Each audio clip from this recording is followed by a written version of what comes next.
Hello, I'm Dango Rose. Welcome to the Mountaineer Podcast, where everybody's listening. The Mountaineer brings you the latest news of the Peak to Peak region, in print, online, through our podcast, social media, and special publications. Now, listen in to the latest news of the area with our local journalists.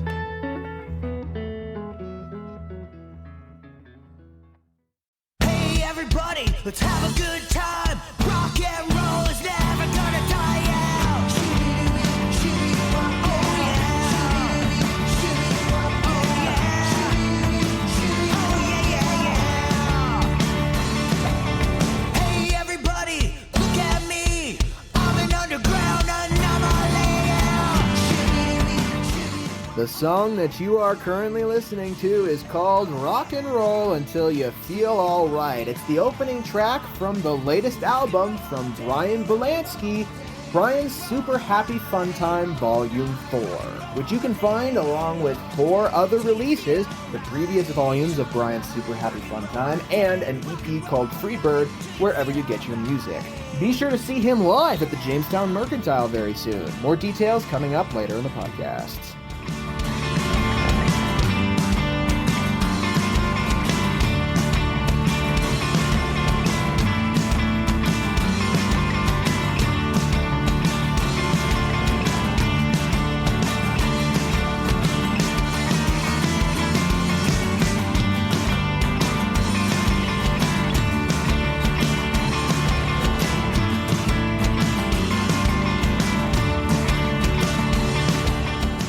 Hello there, everybody. My name is Jamie Lammers, and welcome to this week's Music of the Mountains, Where to Be and What to See, brought to you by the Mountaineer Podcast. We're basically going to jump right into this week's interview, but before we do that, our regular preliminary announcements. If you haven't subscribed to the Mountaineer yet, and you're looking for something new to subscribe to, then please head to the mtnear.com and click subscribe in the top right corner of our homepage. From there, you'll get access to our full digital archive as well as scanned copies of the physical newspaper, and you can choose to receive a physical subscription in your mailbox or send it to the mailbox of someone that you love. If you're interested in advertising for the Mountaineer newspaper or podcast, then be sure to head to the mtnear.com/advertise to learn what options are available. I wanted to let you guys know, going forward, in order to streamline the advertising process for the newspaper and the podcast, if you're advertising a paid event in the Peak to Peak area, then you have to purchase a package in order to get advertised in the Mountaineer newspaper or podcast. So be sure to head to the mtnear.com/advertise to learn more about the options now. And if you want to talk to somebody directly about the options that are available, then please email adsales@themountaineer.com. That is now the primary advertising email for the Mountaineer. Or call 720-960-2900. All right, let's get into this week's interview. Our guest this week, do you mind introducing yourself real quick? Well, yeah, not at all. My name is Bryan Bielanski. I am a traveling musician from Charlotte, North Carolina, and I am on tour promoting my latest album, Bryan's Super Happy Fun Time 4. And during this tour, it sounds like one of the stops you'll be making is at the Jamestown Mercantile. That is correct, yes. And it'll be my first time performing in Jamestown, so I'm really looking forward to making it over there. Well, I'm interested in starting from the beginning, Bryan. How did you get started in music in the first place? How did you get inspired to pursue music as a career? Who were some influences that have stuck around with you? All that kind of stuff. Oh, sure. Well, I got my start in music from listening to my parents' records. Some of my earliest memories in life are me in my crib with my mom and dad and sister playing all their rock and roll records. And then when I became a teenager, I became very influenced by 2 bands in particular, the Beatles and Nirvana. So those 2 bands, particularly Nirvana's Nevermind album and the Beatles' White Album, hearing those albums as a teenager made me decide this is what I want to do with my life. And I've never looked back since. I really love the contrasting energies of the Beatles' White Album and Nirvana's Nevermind as 2 albums that particularly inspired you. You know,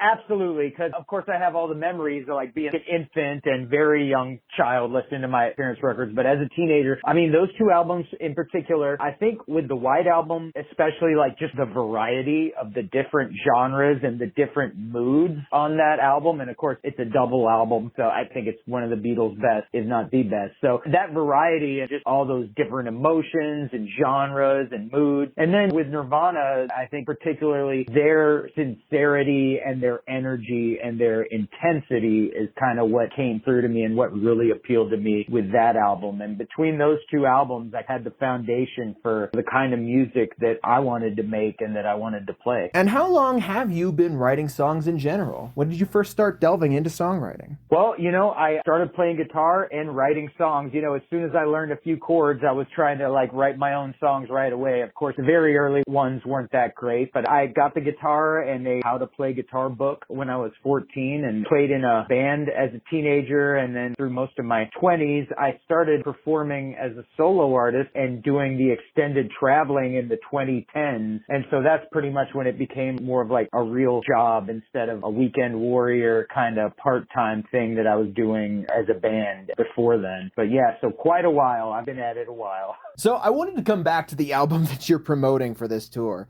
Did you say Bryan's Super Happy Fun Time 4? As in Volume 4? That is correct. Yep, Bryan's Super Happy Fun Time Volume 4. That is correct. So is this actually the 4th volume of Bryan's Super Happy Fun Time? How many albums have you released before this? So it is, yep, there are 4 different installments, and that's, like I mentioned, I played in a band for many years before I became a solo artist. So the Bryan's Super Happy Fun Time albums, it's the 4 full-length albums, plus I had a EP that I released in between a couple of those there. So it's 5 total solo releases, and I had several more with my old band before I finally decided to hang up the band. Because when it comes to the old band, it was more or less me and a revolving door of bass players and drummers, to the point where I was like, you know what? All this time I spend teaching new people all my songs and trying to get them to toe the line. I was like, why don't I just be a solo artist? And I wish I would have made that choice a little sooner, because things are definitely a lot easier as a solo artist. So trying to make it work as a job, as a financial thing that's sustainable to keep doing. So yeah, and ever since I made that call, things have been going pretty good. That solo EP, by the way, is called Freebird. So has there been anything in particular that stuck out to you about performing solo compared to performing in a band? Are there pros and cons to both? Is there one in particular that you have preferred? So I think I do kind of sometimes I miss the camaraderie of being in a touring band, because when you're on tour, all kinds of crazy, unexpected things can happen. So when that happens, you're experiencing it with other people, and you can kind of lean on each other. It's well, we all just went through that. Whereas as a solo artist, it's just me and nobody really gets what's going on because it is just me. But that's also in a way a pro too. And basically, as far as the performing goes, I think it's just a lot easier for me because I never do set lists. I just kind of come up with my set list on the spot, depending on the venue and the audience. I tailor-make every concert to whatever the mood of the evening is in whatever particular place I'm at. Whereas with a group, you have to, rehearse and set lists and everything. So it's just a lot easier. Although I must say I do kind of miss the intensity of drums and electric guitars, and that was kind of fun. For the kind of music I'm making now, it makes more sense to be an acoustic guitar guy instead of a band. Coming back to your solo albums, I'm very curious about how you landed on the name Bryan's Super Happy Fun Time for all of your major album releases, not just your debut album. Where did the name come from, and what made you stick with it? Absolutely. So the old band was more of a hard rock band, and so I just wanted to do something that was completely a 180 of that. And with all the turmoil in the world and the stress that people have for whatever reason, I just wanted my music to be something that people could, let's just forget about all the troubles in the world and just remind ourselves that life is great and we should all have a good time and be friendly to each other. So I wasn't sure if it was going to catch on, but after the first Super Happy Fun Time, people seemed to really like that message and that vibe with my music. So I just stuck with it, and I kind of just tried to elaborate on that and try to just put a positive message forth with my music, because it seems like the world needs that, and I think it's a refreshing, different outlook than a lot of other songwriters have that might be doing some more introspective and melancholy material, which is fine if that's what people like. But to me, I just feel like, I want to put smiles on people's faces faces at my shows, and I want them to just like leave their troubles at the door. What's kept you coming back in general, both in a band context and in a solo context, to writing songs? Are there any particular methods you've stuck with over the years? Oh, well, that's a good question. It's just like an itch that won't go away. It's like I have to write songs, I have to perform, I have to travel. And there was a couple years in the 2010s where I took a little hiatus from playing music, and they were probably the two like most boring and most unfulfilling years of my life. Although I did make more money working at a normal person job for those 2 years, I am glad I took that break because it made me really realize there's just something. And before I was a musician, I had the idea that I wanted to be a stand-up comedian. So something about entertaining people was just something I always, ever since I was a little kid. And it's just like an itch that you can't scratch. I just have to keep writing new songs. And as a matter of fact, I'm actually off tonight and not doing a show. I'm recording some demos for the next album, which will most likely be titled Bryan Super Happy Fun Time 5. And in general, whether you're performing solo or with a band, what do you love about performing live? Well, that's the main way to make money at being a musician. So that is part of it. But the real main thing is just the experience of getting to meet all kinds of different people all over the world, getting to see people that you've already met all over the world time and time again. And it's real gratifying to see that people remember you when I'm doing the cities that I've played multiple times and seeing the same faces at every show in those instances. And then brand new cities that I've never played before, getting to meet new people and just experiencing other cultures and all the different food of all the different geographical regions. That's a big thing too. I mean, it's just a big package deal. I love looking out the window while I'm driving from city to city on my tours. And the travel aspect is just as exciting to me as the actual performing is. And it's not the easiest life. I mean, I put in a lot of hours. I do almost all my own booking and promoting, but it is so worth it. It's so rewarding. It's so fulfilling to see people enjoy the music that I sat there and, worked hard to make. There's really no way to describe how great it feels. And is there anything that you hope people will take away from your music or from your shows when they come to see you? Well, I actually got a really good compliment. A music reviewer said I was unpretentious, and I was like, wow, that's great. So I think that's what I like. I hope people can realize, like, with my music, because there's no politics or anything in my music. It's just, I feel like as compartmentalized as a lot of people have become, I feel like we have so much more in common than we have in difference. And I just like my music to be something that can, maybe just make people remember that, hey, the world's a pretty good place. And I think, people are all generally good. If everybody just took time to be friendly and enjoy life and remember that everybody's going through some problems, but if we all treat each other kindly, then those problems can kind of be diminished just by humanity being kind to each other. And I mean, it might sound kind of crazy that me singing songs about tacos and video games and comic books might have a very small impact or like a small ripple impact, but I'd like to think it does. I mean, when I see people that sometimes they don't look quite so happy at the beginning of the show, but they leave with a smile on their face and feeling a little bit more optimistic about the world and about life, then I feel like I've really accomplished something. Before we sign off, I actually wanted to ask you a question specifically about the kind of songs that you write. I have always maintained that quote-unquote silly songs or uplifting songs are just as important and can be just as well written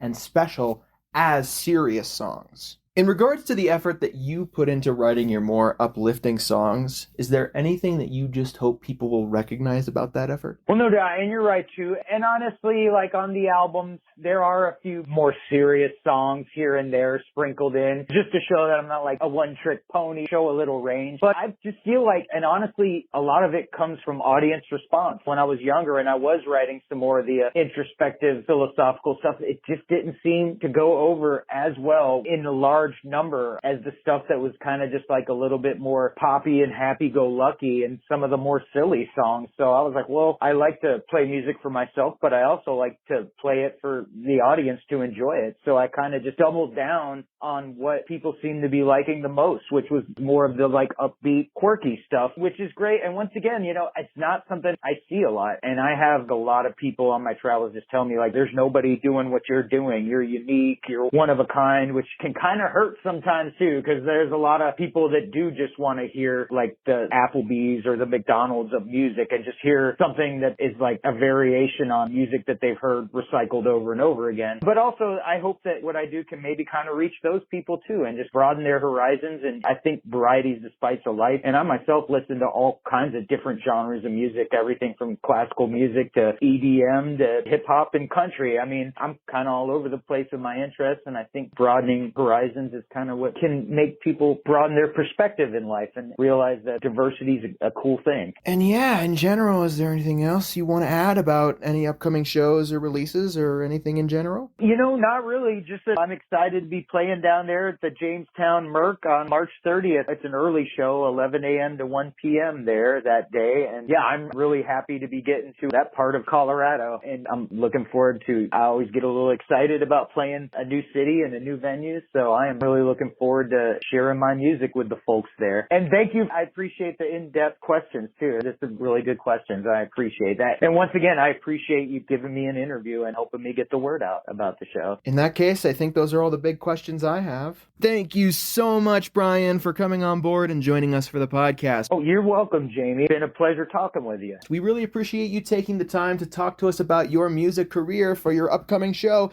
at the Jamestown Mercantile, located at 108 Main Street in Jamestown. If you want to see Bryan Bielanski performing in the Peak to Peak area, then head over to the Jamestown Mercantile on Sunday, March 30th, 2025, starting at 11 a.m. To learn more about Bryan's music and career, then be sure to check out his website at bryansuperhappyfuntime.com. And of course, be sure to check out his albums, Bryan's Super Happy Fun Time Volumes 1 through 4, and his EP Freebird, wherever you get your music.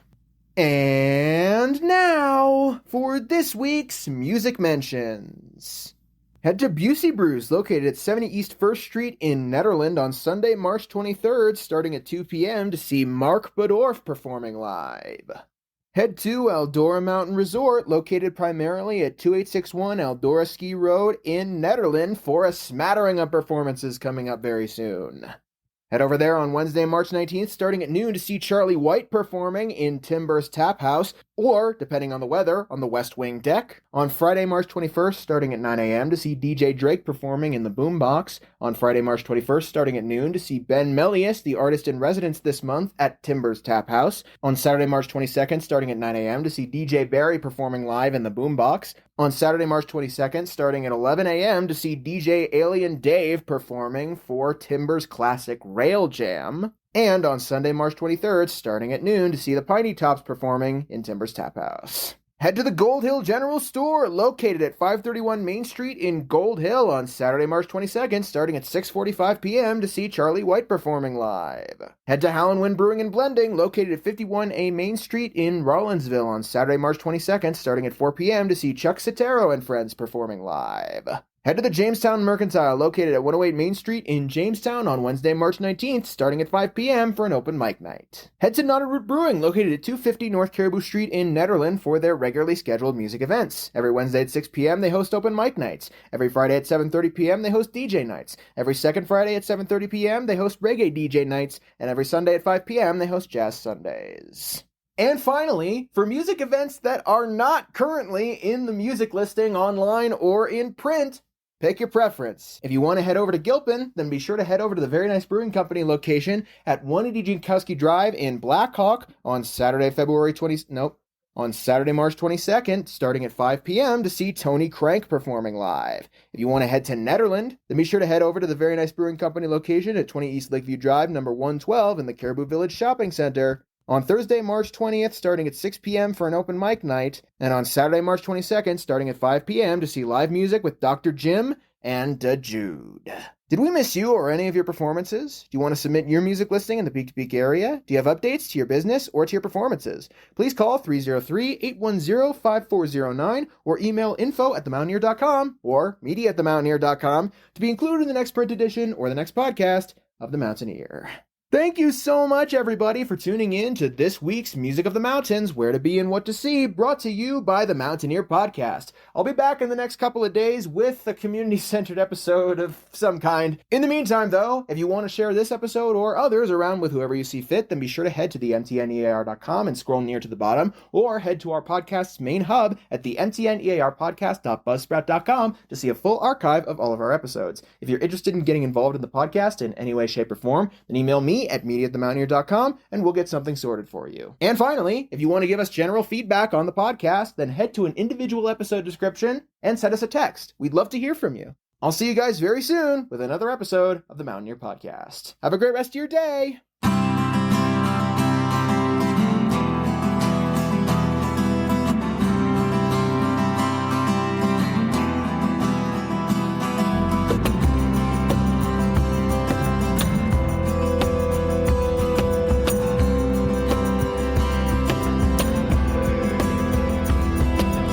I don't miss my 9 to 5. Up on stage all night live. Got new job security. Girlfriends lying, cheat on me.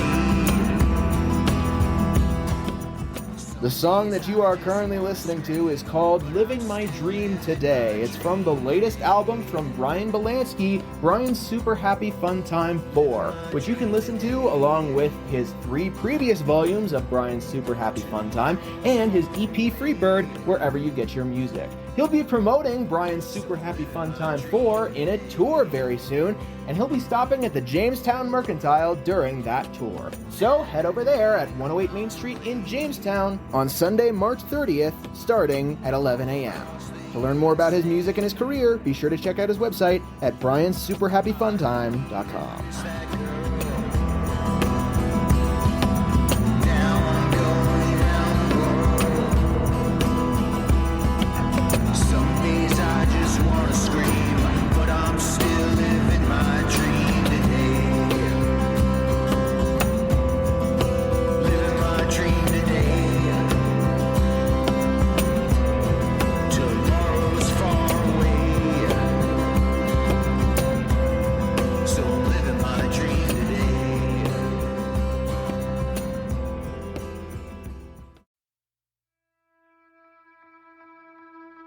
And that's it for our show. Subscribe online to get more access to more news, weekly updates to our community calendar, and a link to our YouTube channel by visiting themountaineer.com. Be sure to use the coupon code PODCAST when subscribing for a 10% discount, only available to our listeners. If you are in the local Peak to Peak area, be sure to pick up a print edition of The Mountaineer at a local business. I'm Dango Rose. Thank you for listening.